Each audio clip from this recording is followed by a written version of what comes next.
Et ce matin, c'est avec vous, Christophe Dancet. Bonjour à vous, Christophe. Bonjour Nina. Ce confinement à Shanghai, il a évidemment aussi des conséquences économiques pour la Chine, mais aussi pour le reste du monde. Oui, même si les chiffres de la croissance du premier trimestre en Chine sont bien meilleurs qu'attendus. Ils ont été publiés ce matin, plus 4,8% en rythme annuel, alors que les économistes tablaient plutôt sur moins de 4,5%. C'est donc une bonne nouvelle pour le gouvernement chinois, pour la Chine. D'ailleurs, le porte-parole du Bureau des statistiques affirme ce matin que l'objectif de 5,5% de croissance pour cette année fixé par le président Xi Jinping sera atteint. Cela semble tout de même assez optimiste.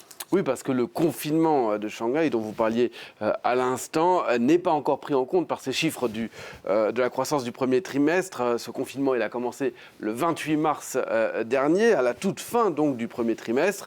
Or, Shanghai, c'est 26 millions d'habitants. 26 millions d'habitants, ça fait 3 fois la taille de New York et tout le monde est cloîtré chez soi. Et surtout qu'il n'y a pas que Shanghai qui subit en ce moment les fortes restrictions pour faire face aux variants Omicron. Au total, au moins 45 villes chinoises sont touchées selon la Banque Nomura.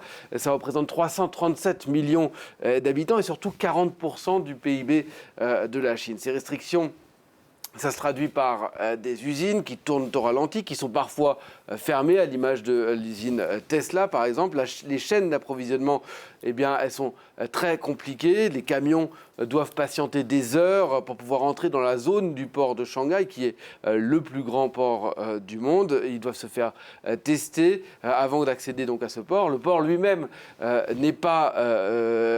il fonctionne, mais il tourne au ralenti parce que les cargos repartent presque vite parfois. Selon les économistes d'ING, le confinement de Shanghai risque de coûter jusqu'à 6% de PIB à la ville et 2% de PIB à la Chine. À la Chine et même au monde. Oui, parce que, évidemment, on sait que Shanghai ou des villes comme Canton, qui sont également touchées par des restrictions, c'est l'usine du monde. Et donc, les composants commencent à manquer.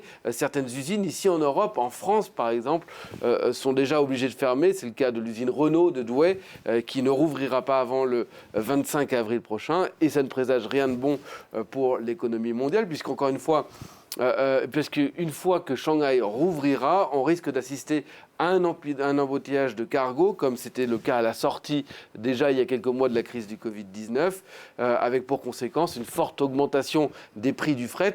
Tout cela dans un contexte déjà d'inflation due en particulier à la guerre en Ukraine. Tout cela sera scruté de très près ces jours-ci par le Fonds monétaire international et la Banque mondiale qui tiennent à partir d'aujourd'hui leur réunion de printemps. Ils devraient revoir à la baisse les prévisions de croissance mondiale et pointer le risque de ce qu'on appelle la stagflation, c'est-à-dire une stagnation de l'économie dans un contexte d'inflation. Et ça, c'est le cauchemar des économistes.